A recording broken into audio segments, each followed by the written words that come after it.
สวัสดีพบกับ X ใช้กราฟิกสอนกราฟิกออนไลน์เนาะสำหรับคลิปนี้จะมาบอกถึงการใส่งานPathfinder สำหรับเครื่องมือ Pathfinder แมนถ้าเครื่องคอมผู้ใดบ่มีแมนจะต้องไปเปิดเอาจากเครื่อง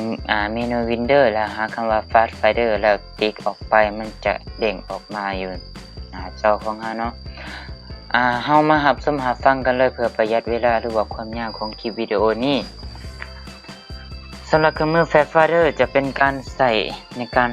ตัดวัตถุต่างๆที่มันมีส่วนเกินจากอาร์ตบอร์ดของเราหรือว่าแล้วแต่คนที่ไปประยุกต์ใส่งานกับงานชิ้นส่วนงานกราฟิกของเราแล้วจะยกตัวอย่างเห็นก็คือจะใส่เชฟสี่เหลี่ยมหรือว่าวงมนวงกลมอย่างก็แล้วแต่จะใส่ในการตัดนี่คื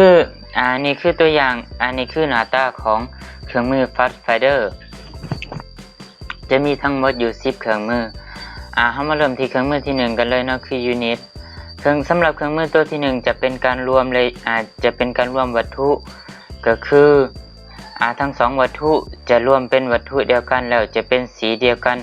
สำหรับสีมันจะเป็นสีใดนั่นก็ต่อเมื่อที่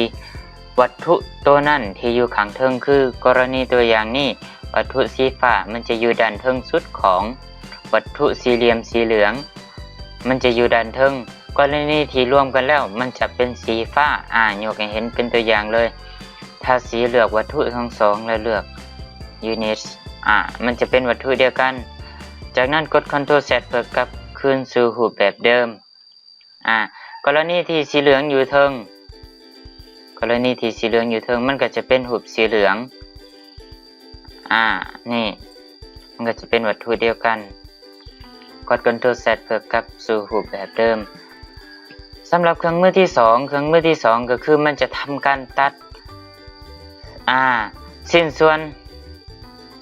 แต่ว่าต้องบอกก่อนเลยว่าสิ้นส่วนใดที่อยู่เทิงก็คือสีเหลืองนี่เองสิ้นส่วนที่อยู่เทิงมันจะทำการตัดสิ้นส่วนที่อยู่รุมออกไปแล้วมันจะยังคงสีมันจะยังคงเป็นความสีฟ้าคือเก่าเฮามาลองเบิ่งกันเลยถ้าสีเหลืองวัตถุทั้งสองนี่ส่วนใดที่มันทับกันก็คือส่วนนั้นที่ถูกตัดออกคือกรณีตัวอย่างถ้าสีเหลืองเบิ่งตามเส้นมัน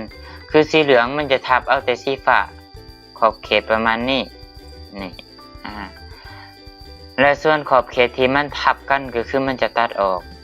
จะยังเหลือแต่สีฟ้านี่เห็นเป็นตัวอย่างจากนั้นมาเบิ่งเครื่องมือที่3ก็คือมันจะตัดเอาแต่ชิ้นส่วนที่บ่ได้ทับกันชิ้นส่วนที่บ่ได้ทับกันคือชิ้นส่วนนี้ชิ้นส่วนนี้วัตถุตัวนี้ก็คือชิ้นส่วนนี้และชิ้นส่วนที่ทับกันคือระหว่างนี้มานี่ก็คือมันจะยังคงเหลือแต่ชิ้นส่วนที่ทับกัน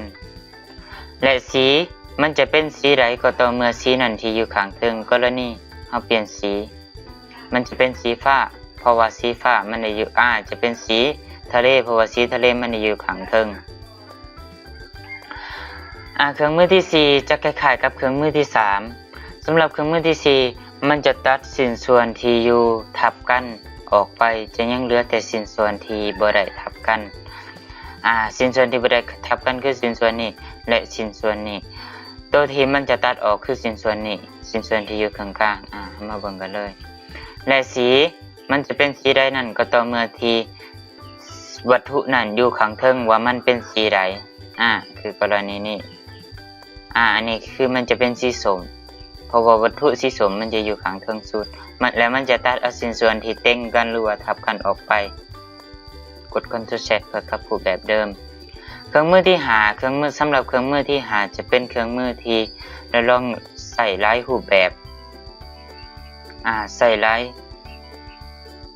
เมนูใส่หลายรูปแบบเบิ่งแล้วก็หลาย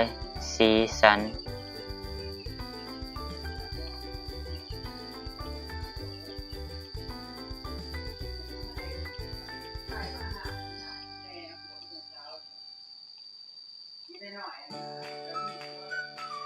จะประมาณนี้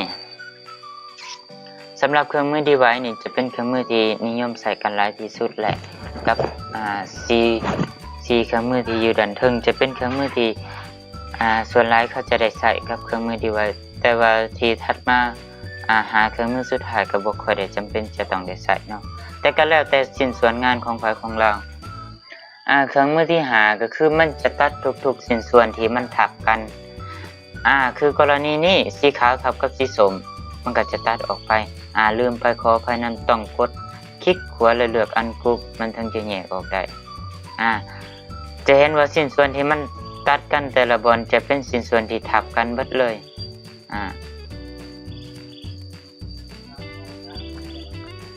จะเป็นแต่ชิ้นส่วนที่ทับกันเบิดเลยถ้าชิ้นส่วนที่บ่ได้ทับกันตัวใดมันก็จะยังคงเหลือคือแบบสีขาวมันทับกันนิดเดียวก็คือมันจะยังเหลือหลายคือกรณีนี้สีขาวบ่ได้ทับกันหยังแต่ว่าเฮามาใส่กับเครื่องมือ device บัดนี้เครื่องมือที่ถูกตัดก็คือเครื่องมือที่ทับกันคือวัตถุที่ทับกันเท่านั้นสีขาวมันก็จะยังคงที่คือเก่าเพราะว่ามันบ่ได้เต้งกับวัตถุได้เลยอันนี้คือในการใส่เครื่องมือ device สำหรับการใส่เครื่องมือต่อไปสำหรับเครื่องมือตริมก็คือจะเป็นเครื่องมือที่ส่วนใดที่มันทับกันแล้วมันจะรวมเป็นเครื่องมือเดียวกันซึ่งมันจะบ่ได้แยกเป็นหลายชิ้นส่วนคือกับ device จะเห็นความแตกต่างของมันได้ง่ายๆเลยคือตัวนี้มันทับกันมันก็จะรวมเป็นวัตถุเดียวกันเลยแต่ว่ามันก็สามารถแยกได้คือกันแต่ว่าจะแตกต่างจาก device ก็คือ device มันจะเป็นหลายชิ้นส่วนจากนั้นเครื่องมือถัดไปคือเครื่องมือนี้คล้ายๆกับเครื่องมือตริมอาจจะบ่มีความแตกต่างหยังเลยจะคล้ายๆกันเครื่องมือตริมบัดนี้เครื่องมือถัดไปก็คือเครื่องมือที่มันจะสำหรับเครื่องมือครอบมันจะทำการตัดเอาแต่เฉพาะชิ้นส่วนที่เฮาต้องการคือตัวอย่างสมมุติว่าอันนี้เป็นชิ้นส่วนของงานกราฟิกของเฮาแล้วเฮาต้องการอยากให้มันเป็นรูปทรงวงมุนบ่หรือว่าสี่เหลี่ยมบ่เฮาก็สร้างซับขึ้นมาสร้างวัตถุขึ้นมาจะเปลี่ยนเป็นสีหยังก็แล้วแต่จากนั้นมารวมทาสีเหลืองทั้งหมดแล้วมาใส่เครื่องมือครอบแล้วมันจะตัดให้เป็นเป็นชิ้นส่วนเดียวกันก็คือชิ้นส่วนของวงมุนก็แล้วแต่กรณีผู้ใดอยากได้เป็นรูปหางใดก็แล้วแต่ลองดินเบิ่งคือตัวอย่างรูปหางสี่เหลี่ยมมันก็สามารถเฮ็ดได้คือกันแล้วมาใส่เครื่องมือครอบมันก็จะตัดเป็นทรงสี่เหลี่ยมให้จากนั้นกด Ctrl Z เพื่อกลับรูปหางเพื่อกลับไปสู่รูปแบบเดิม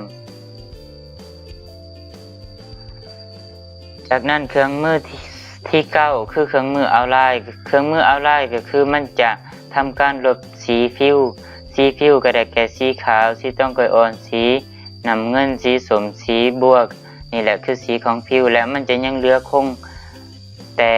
เส้นขอบของมันยกให้เห็นเป็นตัวอย่างง่ายๆเลยจะเห็นได้ว่าเราจะเห็นเป็นแต่เส้นขอบของมันจะยังเหลือแต่เส้นขอบจะลบสีฟิวทิ่มต่อไปเครื่องมือสุดท้ายคือเครื่องมือ Minus Back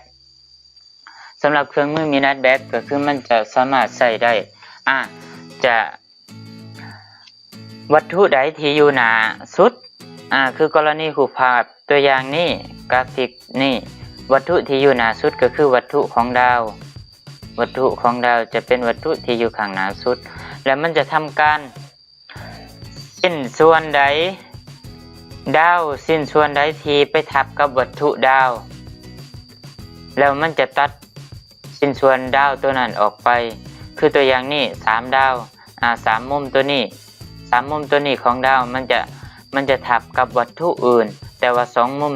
2มุมรวมสุดนี่มันจะบ่ได้ทับกับวัตถุได้เลยมันนี่ส่วนที่เหลือก็คือส่วนที่2มุมสุด2มุมรวมสุด3มุมเทิงสุดแม่นมันจะทำการตัดออกเพราะว่าMinus Back ก็คือมันจะตัดวัตถุที่อยู่ด้านหลัง มันจะตัดเอาออกไปเบิดเลยที่มันทับกับวัตถุที่อยู่ข้างหน้ามันจะตัดออกไปคือกรณีตัวอย่างนี้ก็คือเห็ดพิษเนาะขอไปนำคือนี่จะประมาณนี้ผิดอีกแล้วเดี๋ยวขอไปแป๊บนึงลองสร้างขึ้นมาใหม่สำหรับวัตถุนี้อาจจะเป็นเพราะว่าวัตถุบ่เพียงพอบ่หรือว่าขอไปแป๊บนึง